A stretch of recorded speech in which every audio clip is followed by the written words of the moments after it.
Hello friends, నేను Saujanya. Welcome to my channel Grow Plants. ఎండాకాలంలో చాలా ఎక్కువగా ఇబ్బంది పడే మొక్కలలో ఫర్న్ ప్లాంట్స్ కూడా ఒకటండి. సో ఫర్న్ ప్లాంట్స్కి ఏంటి అని అంటే చుట్టూ ఉండే వాతావరణంలో తేమ శాతం ఎక్కువగా ఉంటే అవి హ్యాపీగా హెల్తీగా పెరుగుతాయి.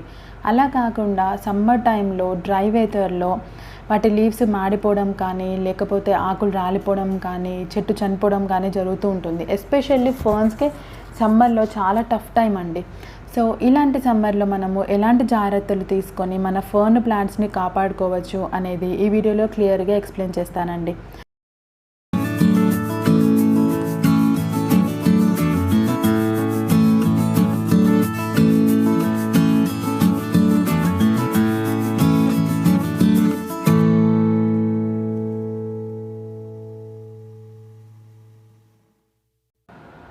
ఈ వీడియో మీకు మీ దగ్గర ఎలాంటి ఫర్న్ ఉన్నా కానీ యూజ్ అవుతుంది. Like foxtail fern, Boston fern, bird nest fern, any kind of ferns ఈ ప్రాబ్లం ఫేస్ చేసినా కానీ మీరు ఈ సేమ్ ఏవైతే నేను చూపిస్తానో ఆ టిప్స్ ఫాలో అయ్యి మీ ఫర్న్స్ని కాపాడుకోవచ్చు. సో నేను ఎప్పుడు పెబల్స్ ట్రే అరేంజ్ చేయమని చెప్తాను కదండి. సో ఈ పెబల్స్ ట్రే అరేంజ్ చేయడం వల్ల చుట్టూ మాయిశ్చర్ కంటెంట్ కొంతవరకు పెరుగుతుంది. బట్ ఇంత పీక్ సమ్మర్లో ఓన్లీ పెబల్స్ ట్రే అరేంజ్ చేయడం వల్ల అది కంప్లీట్ హెల్ప్ చేయదండి. సో అదే కాకుండా మనం ఇంకేం చేయొచ్చు అని అంటే, మనము వాటర్ని స్ప్రే చేస్తూ ఉంటాం కదా. సో స్ప్రే చేసేటప్పుడు డైరెక్ట్ లీవ్స్ మీద కాకుండా కొంచెం దూరంగా, అంటే దాని చుట్టూ ఉన్న వాతావరణంలో కొంచెం తేమ పెరిగేలాగా దూరం నుంచి మనం స్ప్రే చేస్తే కనుక అందులో కొంచెం తేమ పెరిగి అది కొంచెం ఎక్కువసేపు ఉంటుందన్నమాట. మీరు పదే పదే లీవ్స్ మీద స్ప్రే చేయడం వల్ల ఫంగల్ ఇన్ఫెక్షన్ వచ్చే ఛాన్స్ ఉంటుంది. మీరు 1 or 2 times చేయొచ్చు. బట్ ఇప్పుడు ఇలాగ దూరం నుంచి చేయడం వల్ల ఏంటంటే చుట్టూ ఉన్న వాతావరణంలో కూడా మీరు మాయిశ్చర్ కంటెంట్ని పెంచిన వాళ్ళు అవుతారు. సో ఇవి రెండు కాకుండా ఇంకేం చేయొచ్చు అనేది చూద్దాము. మీ ఫర్న్ మొక్క ఏ సైజు పాట్లో ఉందో చూసుకోండి. దానికన్నా ఒక 1 or 2 inches bigger size pot తీసుకోవాలండి. ఇప్పుడు ఈ పాట్ తీసేస్తున్నాను. ఇప్పుడు ఈ ఫర్న్ ప్లాంట్ ఏదైతే ఉందో దాని పాట్ నేను ఇందాక చూపించిన ఖాళీ పాట్ ఉంది కదా, దానిలో ఎగ్జాక్ట్గా ఫిట్ అవుతుంది. అండ్ 1 inch గ్యాప్ అనేది ఉంటుందన్నమాట. సో ఇది నెక్స్ట్ సైజ్ పాట్ అని చెప్పుకోవచ్చు.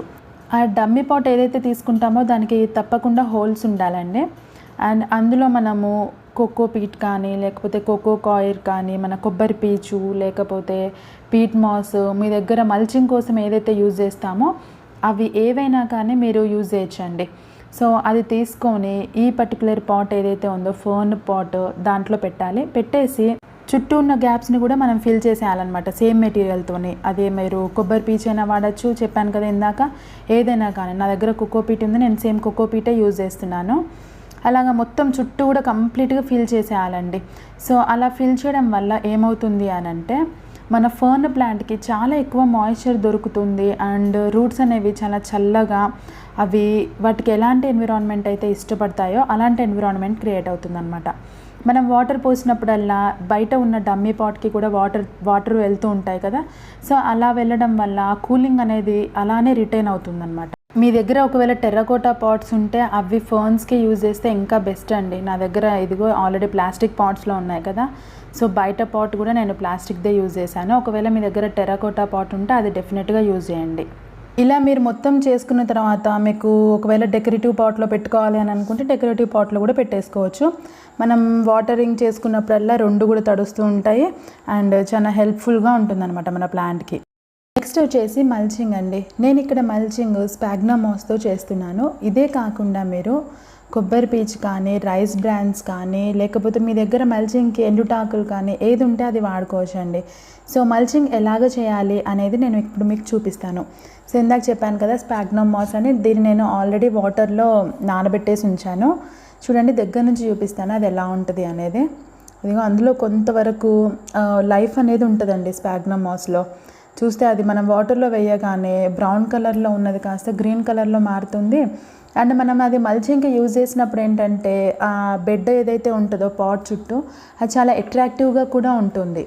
ఎట్ ద సేమ్ టైం అది మాయిశ్చర్ని బాగా హోల్డ్ చేస్తుంది. అండ్ ఫర్న్ ప్లాంట్స్కి చాలా బాగుంటుందండి. ఈ మాస్ ఏదైతే ఉందో దీన్ని ప్లాంట్ చుట్టూ కూడా మనము టాప్ 1 inch లేయర్ సాయిల్ వరకు మనం ఈ మాస్ మొత్తం వేసేసుకోవచ్చు.